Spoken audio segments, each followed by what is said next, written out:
This week we have legendary comedian Jim Breuer from Saturday Night Live back in the days when it was still funny. It's not a mask that he was wearing this weekend, though. I think it's a muzzle. If he did that once in my house, go, you all right, man? Because it's a little weird the way you sniffed. Did you see the kid felt a little uncomfortable? We learned that the Obama-Biden administration weaponized the intelligence community to take down the incoming Trump administration. I just feel like the president has done everything with all of his heart. And when he does something, he gets all of it. Democrats are really in for a big surprise in November. And the Republican Party is all about individualism, and it's about freedom. We see these promises made and promises kept. For Hispanics from every corner of this hemisphere, they recognize that President Trump is not only willing to stand up and fight for freedom and democracy, but he is also willing to stand up to despots and dictators. We are one people, one family, and one glorious nation under God. We will make America great again. Welcome to Team Trump Online.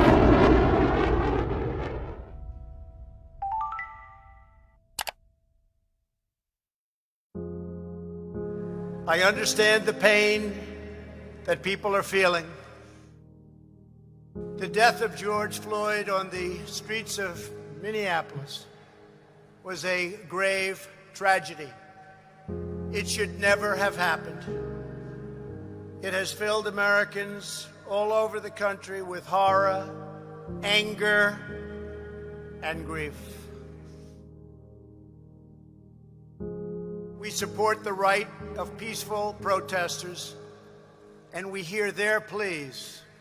The voices of law-abiding citizens must be heard, and heard very loudly. We will stand with the family of George Floyd, with the peaceful protesters, and with every law-abiding citizen who wants decency, civility, safety, and security.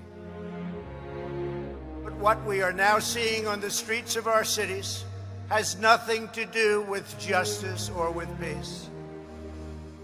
The memory of George Floyd is being dishonored by rioters, looters, and anarchists. The violence and vandalism is being led by Antifa and other radical left-wing groups who are terrorizing the innocent, destroying jobs. Did this for no reason. The mobs are devastating the life's work of good people and destroying their dreams. We worked so hard to get here. So hard. It harms those who have the least. We cannot and must not allow a small group of criminals and vandals to wreck our cities and lay waste to our communities. We must defend the rights of every citizen to live without violence, prejudice, or fear. Healing, not hatred, justice, not chaos, are the mission at hand. I stand before you as a friend and ally to every American seeking justice and peace. No one is more upset than fellow law enforcement officers by the small handful who fail to abide by their oath to serve and protect. We support the overwhelming majority of police officers who are incredible in every way and devoted public servants. We must all work together as a society to expand opportunity and to create a future of greater dignity and promise for all of our people. Every citizen in every community has the right to be safe in their workplace, safe in their homes, and safe in our city streets. We are working toward a more just society, but that means building up, not tearing down, joining hands, not hurling fists, standing in solidarity, not surrendering to hostility. This is the sacred right of all Americans that I am totally determined to defend and will defend.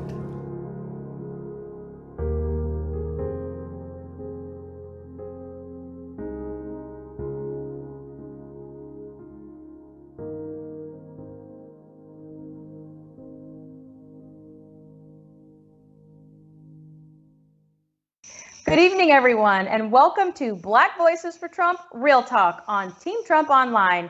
I'm Katrina Pierson, and tonight we're joined by Democrat from Georgia, State Representative Vernon Jones, and Senior RNC Communications Advisor Paris Dennard. Gentlemen, thank you for joining us tonight.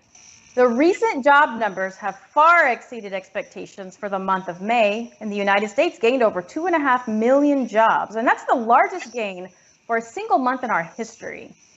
Even with half of the country shut down, President Trump's policies are still working. And I want to get the both of your reactions to this great jobs report. Paris, let's start with you. You know, Katrina, first of all, thank you for having me on the show tonight. This is a tremendous achievement for the president, but it's even better for the American people. With the job numbers coming out today, there were estimates that unemployment was going to be upwards of 20% or more. The unemployment number was 13.3%. 13.3% is still high, but we have to put it into context of where we are as a nation. The president essentially had to shut off the economy to save lives. More specifically, he had to save Black American lives that were disproportionately impacted by the global pandemic that we call COVID-19. So even in the face of COVID-19, the economy being shut off, the economy itself, the fundamentals, the foundation that President Trump's leadership has echoed into this new generation of wealth creation and lowering unemployment numbers for the Black community specifically, record lows that we've seen in recorded history. The economy is showing signs of not only improvement, but it shows that we are going to come back after COVID-19 is taken care of even stronger than ever. This is positive news for the American people, for the American worker, and every Black small business owner in America. Help is coming. Help is actually here. And the economy is responding to President Trump's inclusive economy. It's really exciting news. Yeah, it is exciting news. And when you think about it, you know, there are a lot of states, big states, like California, like New York, who aren't even open yet. So we know the numbers are just going to continue to get better from here. And that brings me to you, Representative Jones. You know, let's talk about the differences between the blue states and the red states, for example. You know, Paris and I are Black, we're Republicans, so we're not supposed to exist as is, but we also support Trump. You are a Black Democrat and supports Trump, and that's sort of an anomaly. You actually take some of the pressure off of us now. But I want people to hear from you, because there's a lot of people who view this program who may not know who you are. But I do want to get into the differences of governance when it comes to blue states versus red. So take this opportunity to tell our viewers who you are and why you support President Trump. Well, first of all, I'm an American. Obviously, I'm Black, and that's irrelevant in terms of what the president is doing for this country, because he's leaving no race behind, no gender behind, no one behind. Everybody's benefited from this president and what he's brought in the past 3.5 years. And as you recall, prior to the pandemic, there was record numbers of unemployment across the board, and certainly for African Americans. Small businesses were on the grow, on the move. Many of them had started new businesses in terms of minority participation in small businesses. You saw a lot of the tax breaks. A lot of those things that the president put into place has really had a profound impact even now. And so this president wears a number of different hats. Obviously, he's a chief executive officer, but he's been the chief jobs officer. He's been the chief health officer, because he struck a good balance between providing quality health, listening to the science, listening to his public health officials, and making sure each and every American was safe. But at the same time, this president has been adamant, and I agree with him, most of us agree with him, that we have to have an economic recovery. And he has done the right things in the past to sustain us. Can you imagine if his policies were not in place and we were hit with this type of pandemic crisis? So this president is on the right track. That's why I like him, because he's not your normal politician. He's been vetted in the private sector. He knows jobs, he knows government, he knows how to make things happen in the private sector. He's brought those skills to the Oval Office, which we haven't had that type of chief executive in many, many years. And so I'm not surprised by the economy. Now, let me say this. I am a Democrat, and I come from a southern state. I have conservative leanings. I was reared that way, like most African Americans were reared, until they were hijacked by the left. But let me say this. This president does three things. He does what he says he's going to do. He provides results. And you know what? If you can't get the job done, he gets you out the way and finds someone else who can, so we can get this economy and this country moving forward. And he puts America first. If you want to call him a nationalist, call me a nationalist too, because I want to put America first. When you start putting illegals and other interest groups or foreign groups before foreign countries, before the American people in our own country, I totally disagree with that. And so this is the first time in my lifetime we've had a president that put America first.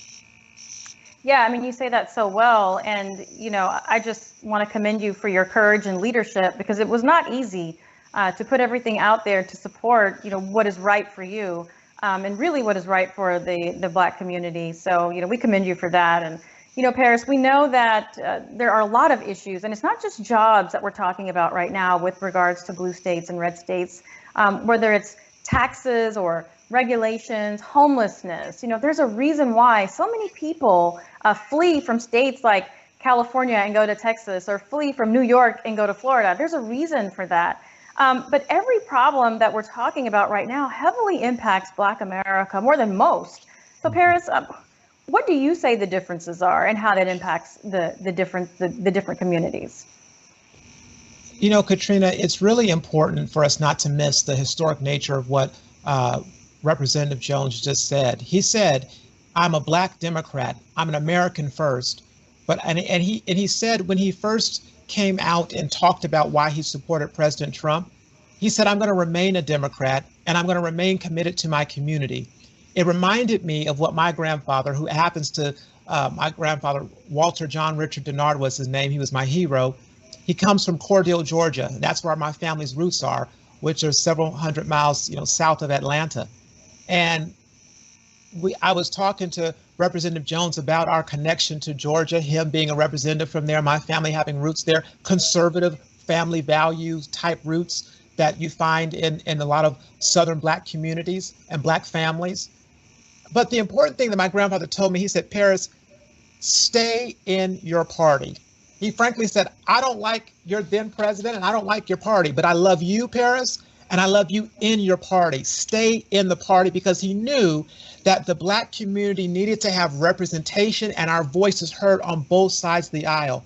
So to have Representative Jones, with his leadership, with his influence, come out and highlight that even in places that have Democrat strongholds in terms of Democrat governors or Democrat mayors, it's okay to be a Democrat and understand the impact of what this president is doing. And that is to your point and to your question, Katrina, about the differences.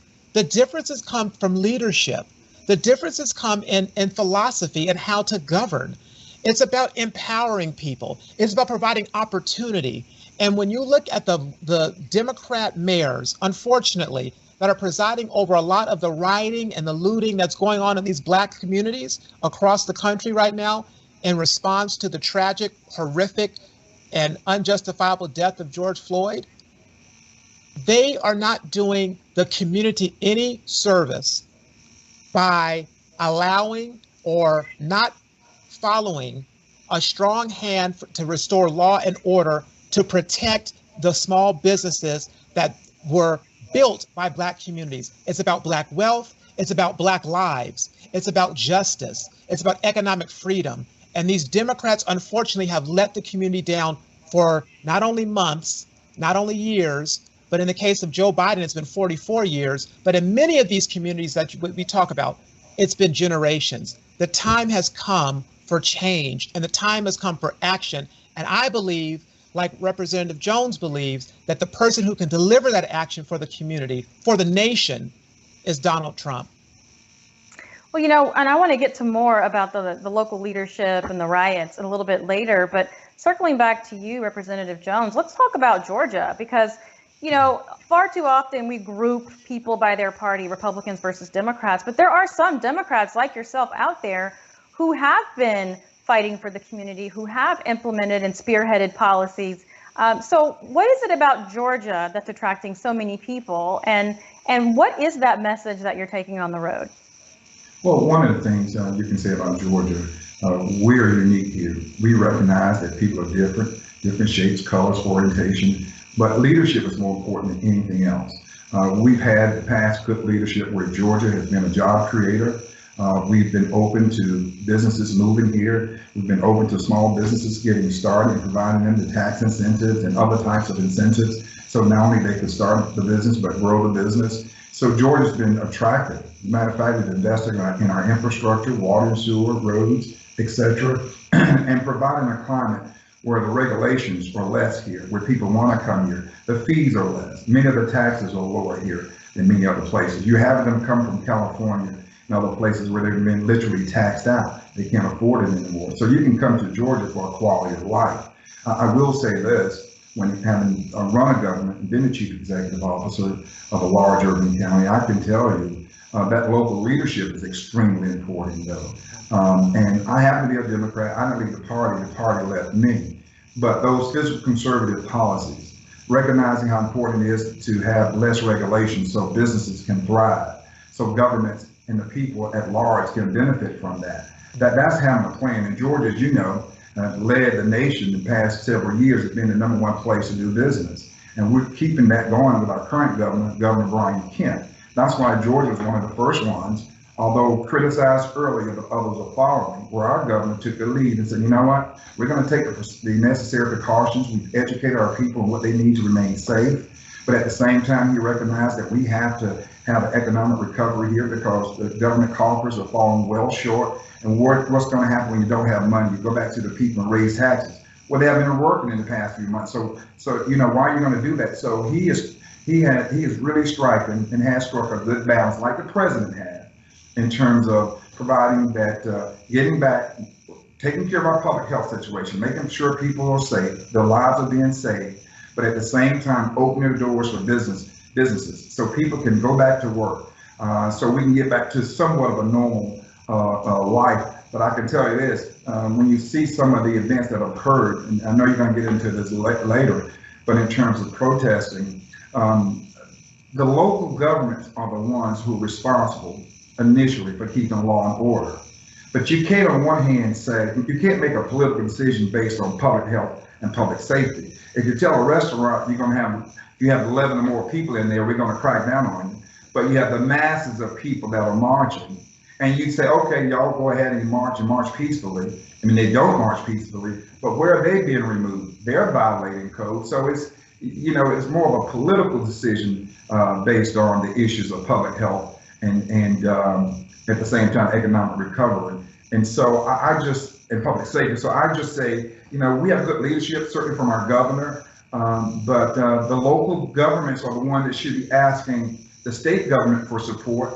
And then they also can make the call to the federal government. It goes from the bottom up, not from the top down. And so I wish the president, and I open the president to come and bring whatever resources he can to Georgia. That's important. But if there's local politics involved with national politics, and one is trying to outdo the other because of the election, then the people are going to be the one that's going to suffer. We need that state and national support here. And I hope our leaders on the local level recognize that and keep the politics out of it. You know, Katrina. Absolutely. You know, before we get on to our next topic, Paris, I want to bring you in on one last thing because, you know, Joe Biden is out there claiming that he's going to win, you know, Georgia, Michigan, two states that President Trump carried in 2016. But what can other Republican candidates do to win over individuals like Representative Jones' constituents? Yeah, I think at the end of the day, Katrina, it comes down to the facts. And it comes down to really knowing the record of President Trump and comparing it to that of Joe Biden. Joe Biden said in that now infamous interview with Charlemagne the God, examine my record, man. I think that's exactly how he said it. Yeah. Examine my record, man. So let's do that. Let's have the conversation. Let's examine records. You want to talk about education.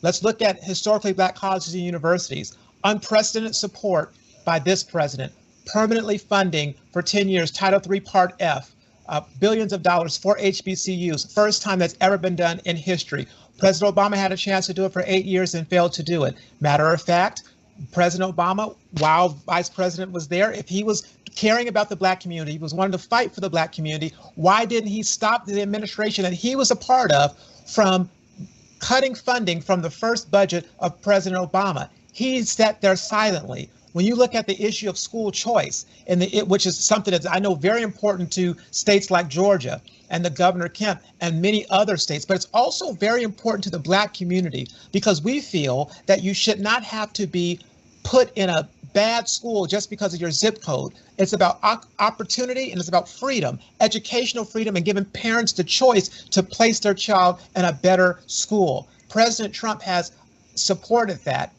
Vice President Biden has said that one of the first things he was going to do is get rid of charter schools. He's not your school choice president like President Trump is. And most importantly, when you want to compare and talk about records, I would encourage people to look at the record on justice and criminal justice reform. You have one candidate that was talking about, the issue of mass incarceration, the issue of locking up Black people for years, destroying Black community, destroying the Black family, destroying Black generational wealth. That person was Joe Biden, the architect of the 1994 crime bill, also the architect of the unfair crack cocaine sentencing, which also led to mass incarceration for Black people. This is a man who has not been on the side of the Black community when it comes to law and justice. Matter of fact, Charlemagne the God said Joe Biden was at the front lines of mass incarceration. And so you look at the contrast with President Trump, who has been a champion for criminal justice reform, who sought to undo the damage done by the 94 bill. Joe Biden had ample opportunity, ample time to be a hero, to be a champion, to fight for the Black community. He's been in office for 44 years and has spent several months in his basement in Delaware and has yet to lead. President Trump, the record is very clear on his leadership as it relates to the Black community, on education, on the economy, and most importantly right now on the issue of justice and criminal justice reform. The facts will be the guide to help educate any mind on the left or the right, but especially to those that consider themselves to be Democrat or consider themselves to be open to giving the president and the Republican Party a first look or a second look. You have to examine the facts and the records of Joe Biden and Donald J. Trump. Well, Representative, what do you think? Is that the solution? Do you have anything to add, or is Paris wrong? Well, obviously he's correct in every category, and a footnote to that, you have to call this president really the modern, if you will, civil rights president since going back to Lyndon Baines Johnson. Why? Because his policies have directed, in a positive way, have directly impact and help the African-American community. Although he's helped every demographic, but clearly, when can we say in the last few years there's been a Black agenda? This president, President Trump, has come to Washington with a Black agenda. He has come with a people's agenda, but as a subset to that, there's been an African-American agenda. He mentioned through Opportunity Zone districts, obviously historical Black colleges, which I'm a proud graduate of North Carolina Central University. He's helping my alma mater, certainly through prison reform, but job opportunities as well. And I can tell you this, if what I'm hearing is correct, and this president comes through with the Civil Rights Act of 2020, he'll be the greatest president in African-American communities going back to Abraham Lincoln. Maybe not today, maybe not tomorrow, but history will be on his side when people become woke and see that who really helped African Americans. It was Donald J. Trump. And so this president is providing the type of leadership that we've been asking for years. You know where he's coming from. He's a straight shooter. People say they want honest politicians. No, they don't, because President Trump has been as open and honest as anybody has. You know, he said he's going to do when he does what he said he's going to do. And so the liberal media obviously has, they feel like the Black community is a captive audience. So does Joe Biden, so does the Democratic Party. And that's why I'm calling them out now for their bigotry, because you're right. We have Black Afro-Americans have been on the side of Joe Biden, but Joe Biden and the Democratic Party has not been on the side of Black people. And more of us out there feeling that way. We're just afraid maybe in some circles to be attacked by the liberal media, or they send out their agent provocateurs to try to keep Black people on the plantation. The choice is clear here. You can ask anybody right now, what has President Trump done? And they cannot disagree with you on those issues that we just talked about: prison reform, the economic development in terms of economic opportunities, in terms of jobs, and also historical black colleges. But if you ask anybody right now, well, what did Joe Biden do? Anybody black or white, really? But ask an African American, what has Joe Biden done in the almost past 49 years that has really had an impact on the African American community, other than displacing them from their families, destroying their lives, taking them from their children and their mothers and their fathers, and incarcerating them where the time does not fit the crime? That's Joe primetime Biden that we need to be highlighting. And so the black people have been really disillusioned about the Democratic Party. And that's what scares those liberals. That's why they're horrified, because people like me and you all have come out and said, wait a minute, we're not just going to be a part of the bandwagon. We are independent thinkers. We don't need liberals thinking for us, wanting to build us a habitat house, but not in their neighborhoods. We want true economic power, and Donald J. Trump has provided us for the first time a seat at the table where we can be a part of this pie splitting. So that's why I support this president. Yeah, you know, you're absolutely right, Representative. You mentioned the media, and it's so interesting to me because all through 2016, no one in the press asked candidate Donald Trump what his plan for Black America was. But once he got elected, he literally built out this entire system of change, generational change for the Black community. But all of a sudden today, you know, they're making all these demands. What is your agenda for the Black community? And, you know, for us, it's just like, well, where have you been? Are you not paying attention? And I think it is interesting that they're now questioning like this systemic racism, when what they should be doing is asking Joe Biden what his plan is to end systemic racism, simply because he was the one on the front lines who helped implement and maintain for over 40 years systemic racism that we see a lot inside Democrat-run communities. So gentlemen, stay right there. We're going to take a quick break, and then we'll move on to our next topic. If you have a problem figuring out whether you're for me or Trump, and you ain't black, and you ain't black, and you ain't black, and you ain't black. It was hurtful to hear you talk about the reputations of two United States senators who built their reputations and career on the segregation of race in this country.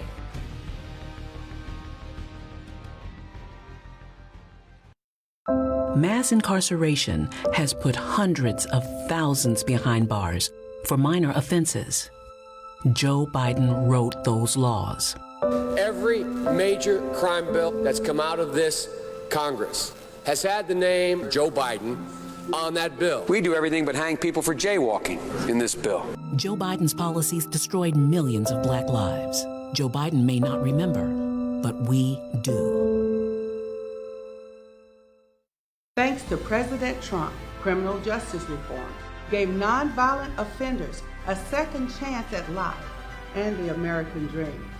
His policies have created 9,000 opportunity zones that will impact 35 million people in struggling communities. Criminal justice reform gave nonviolent offenders a second chance at life and the American dream. He has given $100 million to HBCUs for scholarships and research.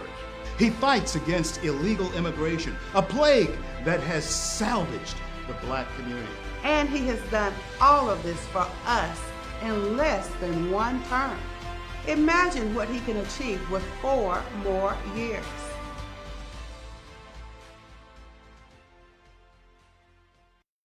And welcome back to Black Voices for Trump, Real Talk. I'm with Vernon Jones and Paris Dennard. You know, we just ended the last segment talking about Joe Biden actually being one of the leaders of creating and implementing systemic racism that so many Black Democrats are really speaking about loudly today. And Representative Jones, did you want to make a comment on that? Yeah, you said something very interesting earlier about the Black agenda. Here's what's interesting. Now, African American can deny this. When President Obama was running for president, and Travis Smiley and others were saying, what about Poor People's Campaign? What about black people? What are you going to do for black people? There were these celebrities and others that was telling Tavis and me and others, don't ask him anything about that. Let him get elected first. Then he could do something. Don't mess up. Well, he gets elected. Then we start asking him about the black agenda. Oh, well, wait a minute. Don't mess with him right now. Let him get reelected. Well, he gets reelected. Now, in the past 8 years, can anybody really point to the black agenda during the Obama years? And clearly, Joe Biden was there. Where was the black agenda? But here's President Trump. He comes in, and he came out of nowhere. He was literally the dark horse. And all of a sudden, he's the president, and he has a black agenda. When blacks should be getting on board and give him more input and more assistance on helping develop that black agenda. He's literally been carried out on or getting information from you and parents and others. But, you know, what about this whole country? What if all of us got on board with the black agenda with this president and stopped trying to fight this president for the Democrats, just so the Democrats can win? And it's so ironic. Even during the presidential debate among the Democrats, where was the black agenda? We heard about the illegal agenda. We heard about the gay and lesbian equality agenda. We heard about all these other special interest agenda. But where was the black agenda? There was no black agenda. Why? Because they believe that we're a captive audience. And if you're black, or I should say this, you ain't black unless you vote Democrat and vote for Joe Biden. Well, obviously, I am black. I am a Democrat, but I ain't voting for Joe Biden. Well, that's so funny that you bring that up, Representative Jones, because a lot of people were asking me, was I offended as a black Republican? Was Katrina offended as a black Republican supporting President Trump when Joe Biden said, "You ain't black"? I pointed out to people, not only was I offended as a black Republican, but I believe there were many black Democrats who were offended by that comment, because as Bob Johnson said, who's the founder of BET, he should spend the rest of his time on the campaign trail apologizing to every black person that he meets because it was so offensive. It was offensive because it says that you do not have a connection to your community if you are a free thinker, if you have an independent mind. You've got to fit inside the box that I prescribe for you as Joe Biden and the Democrat Party. So it's offensive to all the people that consider themselves to be free thinkers and independent minded that may not just want to be riding with Joe Biden. The black Democrats who were supporting Bernie Sanders or supporting Amy Klobuchar or supporting Cory Booker or Kamala Harris, they too were offended by that comment. But I also think it was a term of voter suppression, because Joe Biden and the Democrats know that because of the record that you've been talking about, because of the agenda that you and Katrina have been mentioning, for the black people, the black community specifically, it is making inroads. It's making a connection with the black community, and they have to stop it at all costs, even going so far as to call you out of your name and to say that you have no connection to your community and say you ain't black.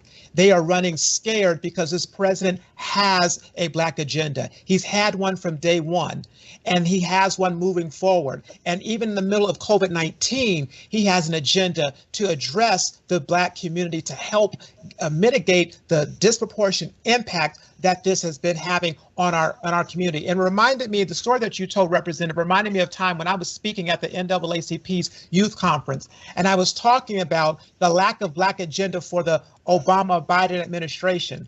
And a leader in the NAACP from New York stood up and told me, we've got to give them cover.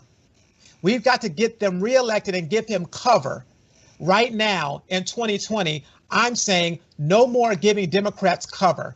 No more calling what Joe Biden does gaffes. They're bigoted remarks. He has a racist history of legislation that has been hurting our community. No more cover for the Democrats. Let's call them out, and let's be honest about the record and the facts, and let's have an honest conversation about President Trump and his real agenda for the black community. And you know, one other final point on that. Think about when Democrats, white Democrats, voted for Ronald Reagan. They were elevated. They were the Reagan Democrats. It was a good thing. It was a positive thing. Nobody attacked them. But black people start thinking independently. Black Democrats wanting to vote for a Republican president. All of a sudden, you know, there's outrage out there. How could he be? You ain't black if you vote for a Republican. That's the hypocrisy. In my own state of Georgia, Zell Miller was a Democrat. I served when he was governor. Zell Miller not only endorsed a Republican, President George W. Bush, but actually spoke at the national convention. I was there. Attack on him like it was an attack on me. Now, why is it a white Democrat can think independently, but a black Democrat can't think independently? And so, isn't it something? Just think about it. He spoke at the Republican National Convention, and it was hashtags cricket in Atlanta, crickets in Atlanta, in Georgia, and in the South, and among Democrats nationally. But wouldn't it be something when a black person or black people want to vote Democrat or want to be a part of a Republican convention, there's outrage, you're a sellout, you're this or you're that. That is the bigotry in the Democratic Party. Well, Katrina, that's why I am so proud that we are able to have this program tonight and have Representative Jones on it. That's why I've been so proud to see State Representative Karen Wissett from Michigan and her leadership in the state, especially in Detroit, coming out and just being honest and having integrity about the politics of this nation. I know that those two, you, Representative Jones especially, as a black Democrat, have taken some very hard hits, personal hits, you, your family, your reputation, and it's wrong. But I am so proud to be with you on this program tonight with Katrina, because I believe you and Representative Wissett and others, so many others that I'm even communicating with, are now saying if they can stand proudly with President Trump, if they can be courageous to do it, not only is there a silent majority, but there's a vocal majority, and you're a part of it. And so I'm just so honored to be with you on this program tonight. No, I agree. I do. Again, I can't say enough how much I appreciate your leadership, because there's been a vacuum in our community for so long. And, you know, I just could not wait to see the day that someone just stood up and said, this is enough.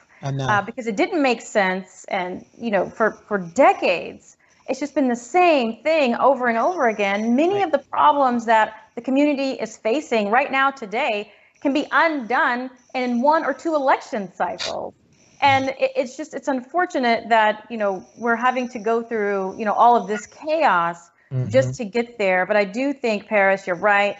This is definitely a turn for the Black community. We have leadership like Representative Jones and others who are now stepping out and doing what's right for the community, not what's right to keep white liberals in power. And I think that speaks truth to what's happening today. So thank you, Representative, for joining us tonight. Before we get on to our next topic, let's just take a step back. I want to talk about this a little bit more, because we are seeing a lot going on inside of our communities, whether it's police brutality and this perceived systemic racism. You know, and I always tell people that, yes, racism exists, but it's not the only thing that contributes to failure. And a lot of people do use the color of their skin as an excuse to not advance in life, as an excuse to give up on their dreams, as an excuse for their own failures. And instead of taking on that personal accountability and that responsibility, it's just so much easier to blame it on race. I mean, all three of us come from very different backgrounds, very different political arenas, but at the same time, I would consider us all three relatively successful when you look at it. And we all had our own setbacks. We all had our own pitfalls. We call that life. Life is a journey. So I'd like to just take this opportunity to hear from both of you what your advice would be to other Black Americans who are now paying attention, who may find themselves in situations that seem helpless or hopeless, particularly when it comes to criminal justice reform, now that President Trump is giving everyone a second chance at the American dream. But obviously race didn't hold us back. So Paris, let's start with you. What is it about race that that keeps people from wanting to break through and get out of that mental block and really understand that it's a thing, but it's not the thing?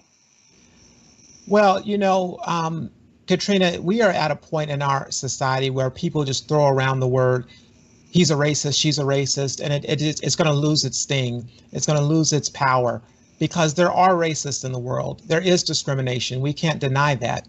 Right. But what we have to be strong and recognize that this is still the greatest country in the world. Even though slavery was a part of our founding, the forefathers, our founding fathers, had the wisdom to write into the Constitution an ability for us to right the wrong. And that's exactly what we were able to do. We have to understand that racism cannot define us. We cannot be gripped by fear. all these isms that they try to put on us to hold us down, to keep us locked up, to keep us down and in the gutter. Yeah. That's a part of oppression. But we have to be honest with ourselves and say, I'm going to trust in God. I'm going to have faith, and I'm going to look to the real history of our community. We are a community of overcomers. We are a community of strong, talented people who impact this nation like never before in politics, in culture. We are successful, and we have even more opportunities today to rise above. We have to start investing in ourselves. We have to start investing in our communities. We have to start supporting one another and growing the Black family, supporting the Black family, HBCUs, and the things that the president has done to invest and to support the Black community. That's how we grow out of this idea that this nation is just a racist nation that can only keep us down.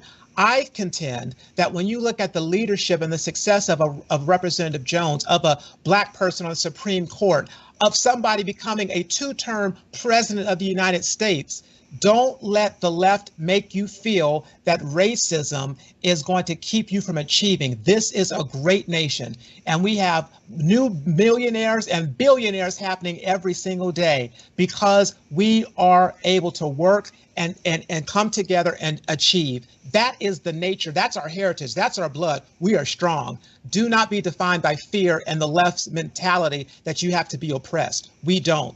We are victorious. Representative, you're on the front lines, and you have to now particularly really explain your position. And how do you do that in your community? Well, first of all, let me say this. I think you mentioned earlier we came from different backgrounds. I was born and reared on a farm in North Carolina, and Pierson and I were talking about it earlier. I've experienced an outhouse. I've experienced pumping water from a hand pump and toting the water in the house, if you will. I've experienced growing up in the household where both my parents were only 3rd grade educated, that when I got to the 5th grade, they could not help me with my math. I didn't know they weren't educated because they made sure I did my homework, and they were bluffing their way through. My dad fought in World War II when, honestly, my dad had talked about his experience, how white soldiers, U.S. soldiers, would talk about to the German girls that Black soldiers had tails, that they were monkeys. But my dad came back to this country, and he said the greatest country on earth is these United States. This country may not have been good to my dad, but my dad has been good to this country enough to know there's no other greater place than this United States of America. My mom had to wash clothes for white folks, and many of them were mostly liberals, believe it or not. And so we could have a way of some sort of quality life, and we can get a good education. I've been very fortunate in this country. Me, like many others, and a lot of success stories around the country, how African Americans have pulled themselves up by the bootstrap.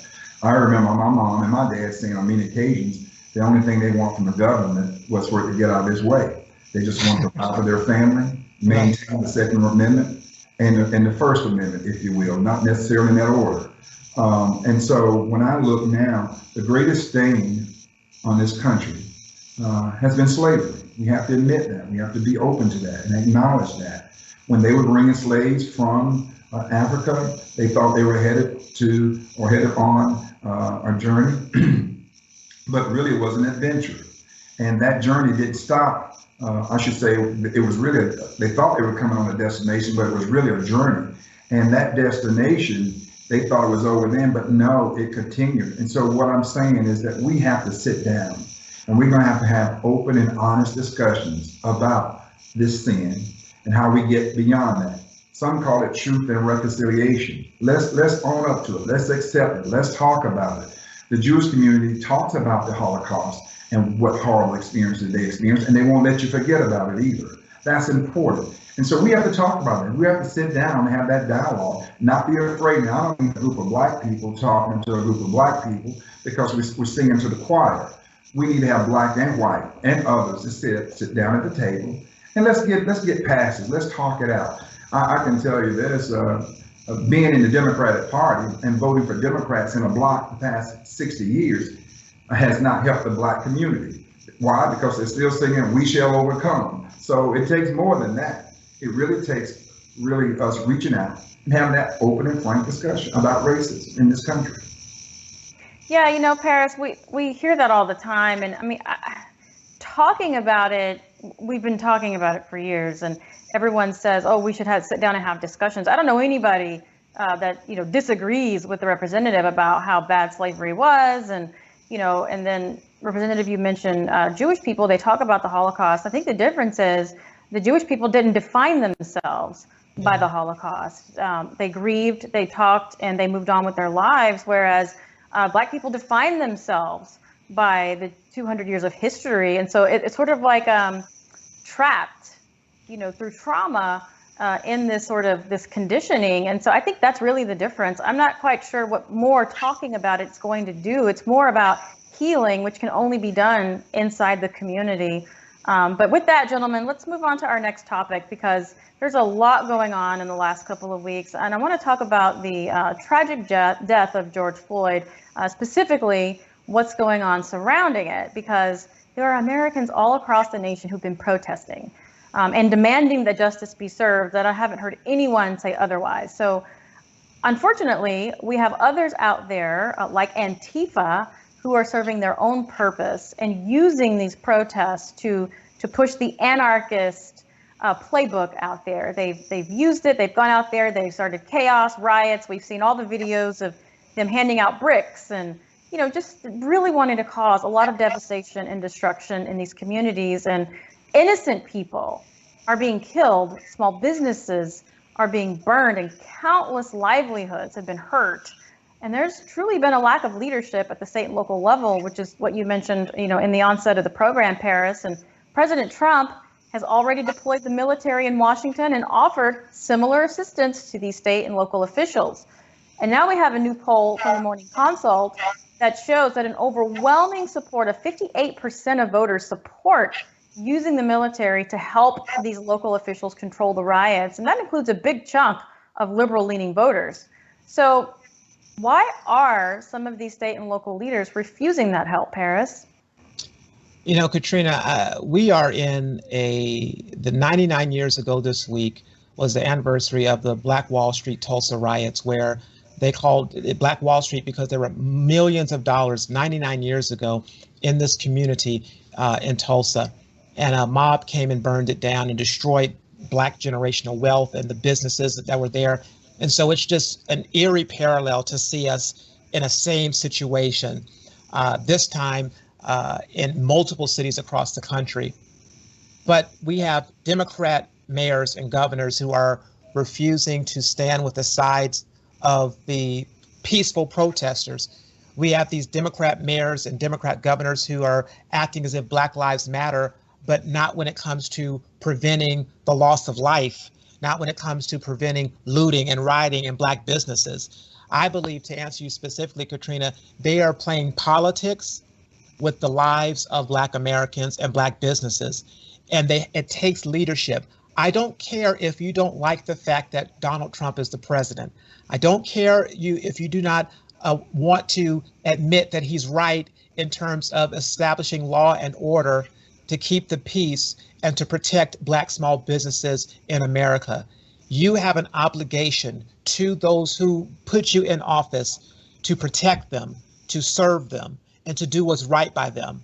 And if the lives truly matter, put politics aside and be willing to work like Representative Jones has been doing, work with Republicans, work with this administration to get things done, provide safety, law, and order for the community. It's all about politics for these Democrat mayors, and that's unfortunate because this is a time where we need leadership, bipartisan leadership, to bring the nation together, to heal the nation, but to help the economy grow. And we know that has to happen, especially in these Black communities who are really, really hit hard right now. Yeah, Representative Jones, you know, I was seeing on the news that there have been some historical buildings set on fire in the Atlanta area. Why aren't they using the resources available to stop anarchy? Going back to your point and what I was talking about earlier about that local leadership, that's where it starts. Again, when you dial 911, it doesn't go to Washington, D.C. to the president's office. It goes to those local first responders. police and fire and rescue. Well, who governs those? It's the chief executive, the mayor, or at a large urban county executive. What was their security plan in terms of handling this protest that was going on? We saw what was happening in Minneapolis. Where was the local mayor with his police chief and his fire and rescue chief and other emergency management agencies, where they had a strategic plan that in the event something was going to happen in Atlanta, they could announce in advance, if you're going to have a march here, it's going to be peaceful, it's going to be at this location and this time. Again, you have these local mayors that are Democrat, these state governors who are Democrat, and they've made a political decision based on public safety and on public health.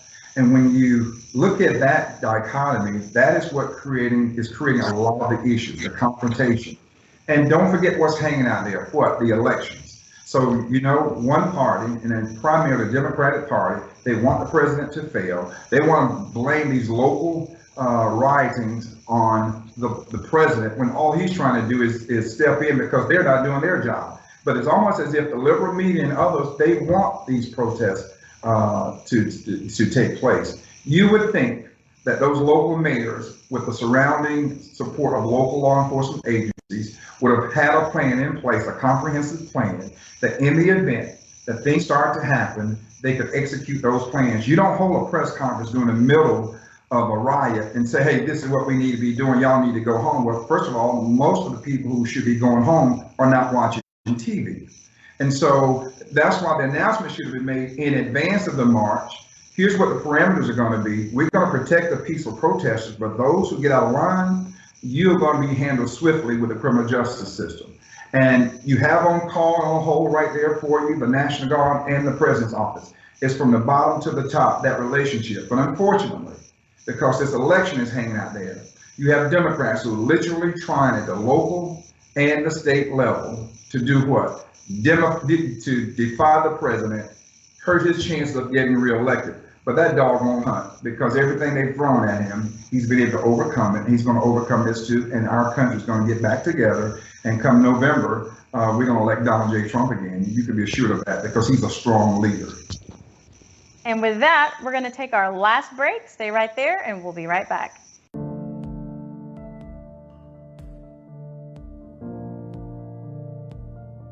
I'm free to hug my family. I'm free to start over. This is the greatest day of my life.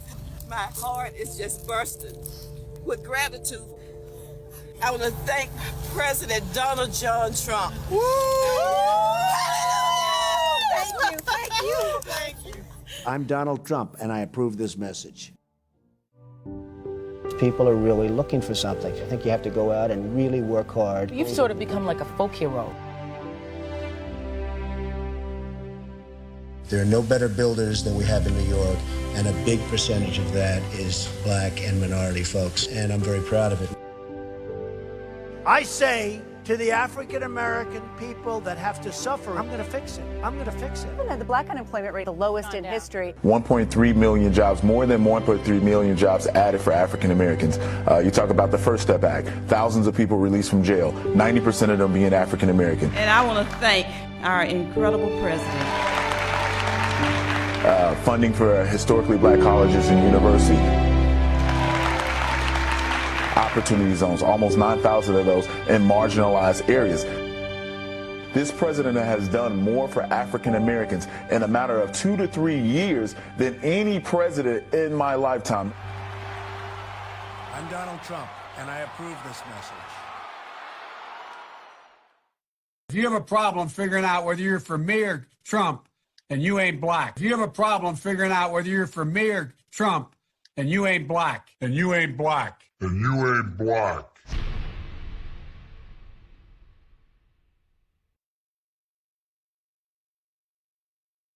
And welcome back to Black Voices for Trump Real Talk with Vernon Jones and Paris Dennard. Gentlemen, before I get your final thoughts, I just wanted to remind everyone at home that we are in a fight to continue to bring prosperity and opportunity to Black Americans. So here are some ways that you can get involved. You can download our brand new Trump 2020 campaign app. It's available on Apple and Android. You can go to armyfortrump.com to also join the fight by attending trainings, hosting MAGA meetups, and helping with phone banking. And as always, text WOKE to 88022 to join our Black Voices for Trump coalition. And to stay in touch with the campaign, text Trump to 88022. And now, back to our guests for final comments. Paris, let's start with you. You know, Katrina, it's been an honor to be with you and Representative Jones tonight. Yesterday, the both of us had the tremendous honor to be with the President of the United States in the West Wing. And what I will just say that struck me about that meeting was that the President understands the moment. The President knows that it is a time for action, it is a time for leadership, and it is a time for him to be the president that he was exactly elected to be. He gets it. He understands the protest. He understands the cries of the small business owners. He understands the community's need for someone to help. And he knows that Democrat leaders have failed them for many, many years, as they're failing them now to provide law and order while their businesses burn. I was so touched by the fact that the president wanted to listen, but more importantly, that he wanted to have action, and he was ready to lead and to continue to lead because his agenda has never stopped for our community. And so as we move into this election season even more, the contrast has never been clearer. While Joe Biden was trying to lead from behind from his basement in quarantine, President Trump has been there consistently leading for the Black community and all of Americans by putting us first. It was a great day. And today I'm honored again to be with you all. Yeah, I have to admit that was a very enlightening meeting, just to see how committed that the president is to all Americans and how really it's all about the solutions. And Yes. Unfortunately, many of the solutions that, are being rioted about right now are state and local solutions. 100%. So, I'm just proud that we have a president who has offered, his full resources, the full extent of federal resources to these state and local communities to help heal their communities. So you're right. We have the right leader for the right time, and hopefully other leaders can look at this example and do what's right for the Americans that they are supposed to be serving as their front line of defense. So Representative Jones, do you have any final thoughts for this evening? Well, first of all, I too want to say thank you for letting me be a part of this instrumental body in helping Donald J. Trump get reelected. You have some fine quality people working very hard for this president. So I want to thank everybody out there, and certainly Paris, my first time I had an opportunity to share a platform with you, and I'm a big follower, big fan of yours, as well as Katrina's. You guys know that. This is a very serious election, and I know we always hear people say this is the election of a lifetime, but this really is the election of a lifetime. Donald J. Trump has done more in 3.5 years than most presidents have done my entire lifetime. Nobody can disagree that prior to the pandemic, that the economy was humming. Record numbers of unemployment, record numbers of small businesses getting started, record numbers of other businesses growing and expanding their businesses. People's pension and all the other investments were rising on the increase. You were making money. Those folks who never had a job or have been out of the job market for a long time, they were able to get jobs and start providing for their families. Taxes were cut. Those who had offshore accounts were able to bring money back here and not be over penalized, so they could invest those dollars and help renew America and help grow America. This president has taken a national and international stand. He has called on all those foreign countries who have taken advantage of these United States for many, many years. Even though our past presidents have acknowledged that we've been taken advantage of, they didn't do a thing about it. This president stood up to all of them, the bullies, those who were just straggle-ons, and those who didn't have any leadership. He has started to lead the world stage. And you know what? They know that this president is going to put America first. No longer are they going to get these deals where America is going to be taken advantage of. I look at the farmers, and I'm a farmer. What this president has done for agriculture and helping our farmers so they can pass along their farms to their children and their grandchildren. I look at manufacturing jobs that were lost that are now being brought back due to this president, when the previous administration said no more manufacturing jobs. Small America, rural America, inner cities, urban America, There's not a place, there's not a country, there's not an individual that have not been impacted on a positive way by what this president has done in the past just 3.5 years. Now, can you imagine letting him finish the job and let him put America even farther ahead? And he's definitely going to leave it better than he found it. And so I ask everyone out there, blacks, I know you may feel, to my friends and colleagues who may be African Americans, I know you feel like, how can you be black and support this president? Well, if you set aside the D's and set aside the R's, because if you ask me, how can I not support this? How can I support this president? He's Republican. How can you support those Democrats? You've been voting all your life for Democrats, and all they've done was hurt you and kept you where they want you, dependent on them. Put D's and R's to the side and just look at how your life was prior to the pandemic. If you were living a great life and you had a job, you had opportunities, and your family was doing well, then there should be no problem voting for Donald J. Trump. But if you're being intimidated or you're being psyched out and you think that, okay, well, they'll get it right for us this time, they are not going to get it right for you. The Democrats do not have an agenda for African Americans. They have it for others, but not for African Americans. This president is good for America. This president is good for each and every community. And I ask everybody to join me in electing, or I should say re-electing, Donald J. Trump, President of these United States. And thank you all for having me on your show. Well, thank you, gentlemen, both for joining us on Real Talk tonight. And thank you to everyone at home for tuning in. Tune in 7 nights a week for more Team Trump Online, and check our online schedule for the next Black Voices for Trump Real Talk. Until then, stay safe, stay healthy, and we'll see you next time.